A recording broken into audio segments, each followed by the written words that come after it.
honestly, I was thirsty to do that with him, just for me being a fan of him and Kiss doing it. I didn't want it to just be a traditional 16 hook. So one of the elements of just his career that always stood out to me was his back and forth, in and out. So I said I wanted to do that shit too, and it just came out. Each beat he was getting on, it was like natural, fluid. Energy, I mean, everything just really just kind of fell in place organically. We got in there, we just said we're sparring, and we was just focused, zoning out, and having a good time, and the music was just coming out. Once you start something, and the bar is set, and then you do it again, and then again, it's like, okay, this is, you know, it's no up and down, it's just going up. You know what I mean? So that made it was fun, because one, for me, he represents the face of street MCs, especially on the East Coast. So, like, you know what I mean? So it's like playing with the young bull in the league. You know what I mean? And I'm the old vet. So then it was like we just trying to put on for our city too. Like, you know what I mean? We just trying to put on for the craft and our city at the same time. So it was really just really super organic and just really flowed very smoothly. The craft is respecting the craft. Like, you share the same craft. That means usually when you and a person share the same craft and you're passionate about it and you go hard at it, whether it's sports, white collar, blue collar, music, poetry, film, or whatever the field, journalism, whatever the field of work is, there's something about respecting the craft where a true craftsman doesn't really look at age. You just look at your craft. Now, as an older craftsman, you definitely say, you know, when it's everything is a young man's sport, you want to make sure you make your statements and put your foot down when you're saying something. But I think if you just really stick to the craft and to what you do and focus, it pretty much kind of pans out. Cool. Yeah, I feel like the age, when it's, like you said, when it's the focus is the actual craft, age don't matter. I can't tell no difference in him from back in the day to, you know what I mean? It ain't like I can be, oh no, he's saying older than that. Hell no, it's no different. Like, you know what I'm saying? So I don't think age got nothing to do with it. I think it's just the you connecting, like, especially with a collab project. It got to be a connection there beyond the music. I feel like you'll hear it if it ain't. I think the project is New York hip hop. I think when you hear it and you listen to it, it's all around hip hop, but it's definitely New York hip hop. And I think with that being said, we set the new bar and precedence for no matter what the age group is. Just get your money, do that other, whatever else you do on the side, but have that feeling in your gut to where you just want to represent your home. And music, hip hop has been a pretty dope year for 2018 in general, like all the way around the board, man, from east to west to south. People been putting out real banging projects in 2018. But I think what you tell people is just stick to your gut, like stick to your gut and make your sound. Like, you know what I mean? Make your sound. I think it's in a good place. I think it's actually in a great place, and it's can only go up. I ain't gonna say he single-handedly did it. I feel like he has a lot to do with the younger people feeling that way.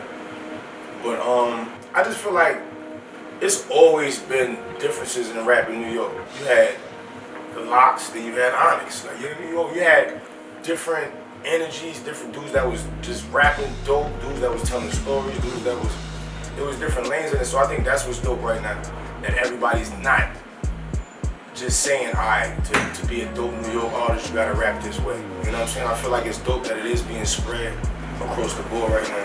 Yeah.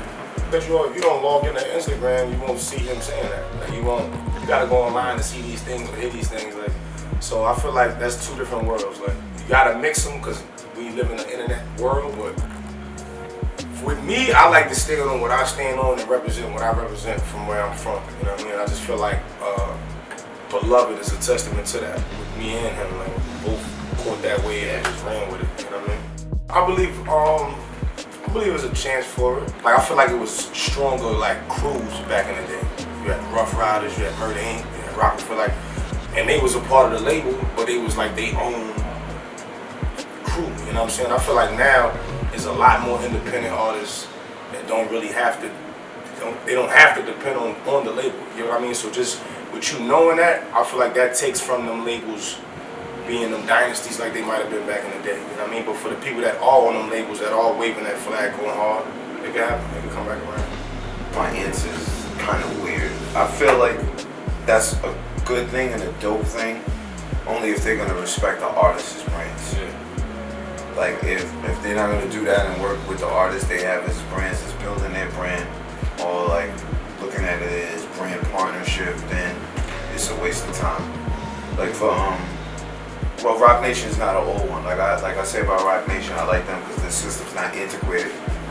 It's up to date. Like, you know, there's couple new places in the industry where things are moving kind of fast and more up to date. And so I think with all of the old labels and every label out there, from old to independent to new, just respect the artist as a brand too. Especially if you got a good, talented, intelligent artist, and even if he's not so hip hop on his game or what he should be, respect him as a brand and look at him as a brand too that you're doing business with, that you're in a partnership with, or you're working with, that you want to get the best out of their brand. Because I think what really hurt a lot of labels before is artists start being like microwaves. They start throwing anything out, no A&Rs behind it, no story in it, no care to the package, don't care what happens to the artist. So if it's gonna get back to that, and the labels are all big all across the board, no one specific on how, you know, we don't need it then. But if it's gonna be where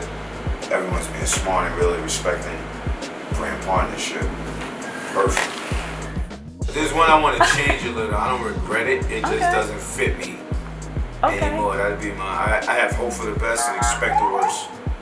I don't longer expect the worst. I just expect life. So I don't regret getting it because at that time when I got it, it fit perfectly. Nope. Oh, because now, like when I look at them, they all bring me back to a certain time in my life. So nope, I wouldn't.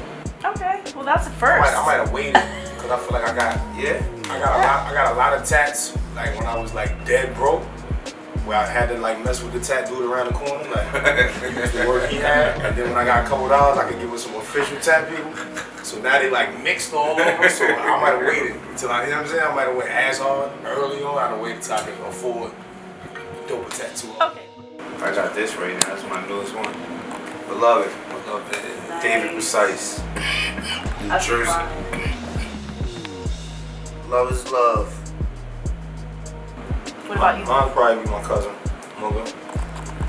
He's probably my biggest fan. You know what I'm saying? And he got killed like right after I did my deal with Nas. So it was kind of dope for the tattoo artist's name is I hope I'm pronouncing it right. Ganga, Ganga tattoo. He from Spain, and they fly in or whatever. But he's super dope with portraits. And this tat be scaring me. It looks so much like him. Like he did that shit perfect. My back, I ain't got nothing on my back. With tats, like it gotta be like something I'm going through or something happens. Like I don't like this sporadic. Like it gotta be some type of meaning behind it. You know what I mean? So maybe that's why I haven't tatted my back yet, because I was hitting up other places and I just didn't think of nothing to put on my back. But that's probably the next big one, because everywhere else covered up. I'm done. My legs is done. I don't know. I get high and just I get there a little bit.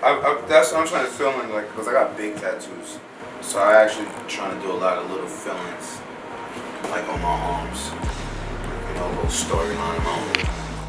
Things coming from the Beloved Brothers. We'd like to stick to our original formula, and I think it was a good thing that we didn't speak on anything we was doing. Just happy, and we thought it out, did it, and presented it. I think we're gonna do all our things like that.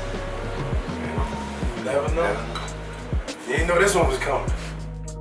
I got Dimebag coming out this month. Oh yeah, and I'm gonna start a podcast in November. That's next month, right? It's October, right? Yeah, I'm gonna start a podcast next month. I got a podcast, Two Black Dudes Review the Movies. Shout out to Eric and Justice the Real, on the Sheik Luch, Kids Coming Off the Bench. Shout out to Juices for Life.